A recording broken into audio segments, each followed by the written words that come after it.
Capítulo 9. E Saulo, respirando ainda ameaças e mortes contra os discípulos do Senhor, dirigiu-se ao sumo sacerdote e pediu-lhe cartas para Damasco, para as sinagogas, a fim de que, se encontrasse alguns daquela seita, quer homens, quer mulheres, os conduzisse presos a Jerusalém. E indo no caminho, aconteceu que, chegando perto de Damasco, subitamente o cercou um resplendor da luz do céu. E caindo em terra, ouviu uma voz que lhe dizia: Saulo, Saulo, por que me persegues? E ele disse: Quem és, Senhor? E disse o Senhor: Eu sou Jesus a quem tu persegues. Duro é para ti recalcitrar contra os aguilhões. E ele, tremendo e atônito, disse: Senhor, que queres que faça? E disse-lhe o Senhor: Levanta-te e entra na cidade, e lá te será dito o que te convém fazer. E os varões que iam com ele pararam espantados ouvindo a voz, mas não vendo ninguém. E Saulo levantou-se da terra, e abrindo os olhos, não via ninguém. E, guiando-o pela mão, o conduziram a Damasco. E esteve 3 dias sem ver, e não comeu nem bebeu. E havia em Damasco um certo discípulo chamado Ananias, e disse-lhe o Senhor em visão: Ananias. E ele respondeu: Eis-me aqui, Senhor. E disse-lhe o Senhor: Levanta-te, e vai à rua chamada direita, e pergunta em casa de Judas por um homem de Tarso chamado Saulo, pois eis que ele está orando. E numa visão ele viu que entrava um homem chamado Ananias, e punha sobre ele a mão, para que tornasse a ver. E respondeu Ananias: Senhor, há muitos ouvi acerca deste homem, quantos males tem feito aos teus santos em Jerusalém. E aqui tem poder dos principais dos sacerdotes para prender a todos os que invocam o teu nome.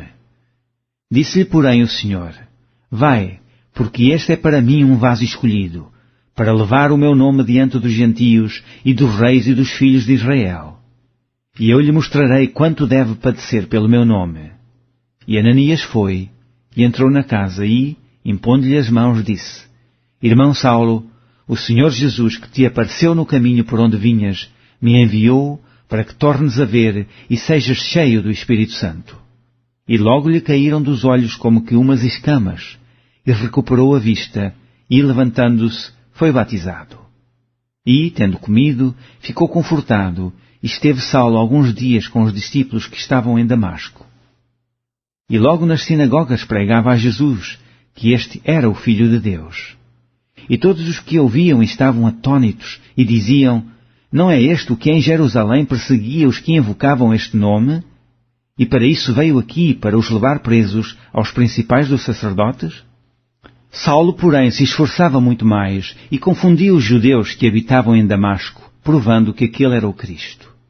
E tendo passado muitos dias, os judeus tomaram conselho entre si para o matar. Mas as suas ciladas vieram ao conhecimento de Saulo, e como eles guardavam as portas tanto de dia como de noite, para poderem tirar-lhe a vida, tomando-o de noite os discípulos, o desceram dentro de um cesto, pelo muro. E quando Saulo chegou a Jerusalém, procurava juntar-se aos discípulos, mas todos o temiam, não querendo que fosse discípulo. Então Barnabé, tomando-o consigo, o trouxe aos apóstolos e lhes contou como no caminho ele vira ao Senhor e lhe falara, e como em Damasco falara ousadamente no nome de Jesus. E andava com eles em Jerusalém, entrando e saindo. E falava ousadamente no nome de Jesus. Falava e disputava também contra os gregos, mas eles procuravam matá-lo. Sabendo, porém, os irmãos, o acompanharam até Cesareia e o enviaram a Tarso. Assim, pois, as igrejas em toda a Judeia, e Galileia e Samaria tinham paz, e eram edificadas, e se multiplicavam, andando no temor do Senhor e consolação do Espírito Santo.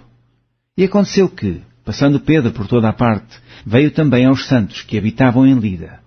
E achou ali certo homem chamado Enéas, jazendo numa cama havia 8 anos, o qual era paralítico.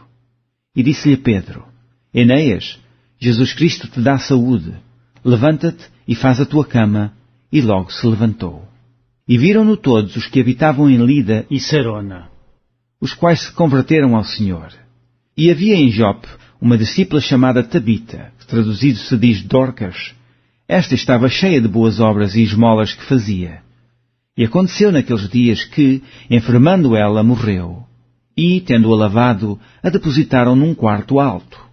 E, como Lida era perto de Jope, ouvindo os discípulos que Pedro estava ali, lhe mandaram 2 varões, rogando-lhe que não se demorasse em vir ter com eles. E, levantando-se Pedro, foi com eles. E quando chegou, o levaram ao quarto alto, e todas as viúvas o rodearam, chorando e mostrando as túnicas e vestidos que Dorcas fizera quando estava com elas. Mas Pedro, fazendo-as sair todas, pôs-se de joelhos e orou, e voltando-se para o corpo disse: Tabita, levanta-te. E ela abriu os olhos, e, vendo a Pedro, assentou-se. E ele, dando-lhe a mão, a levantou, e chamando os santos e as viúvas, apresentou-lhe a viva. E foi isto notório por toda a Jope, e muitos creram no Senhor. E ficou muitos dias em Jope, com um certo Simão curtidor.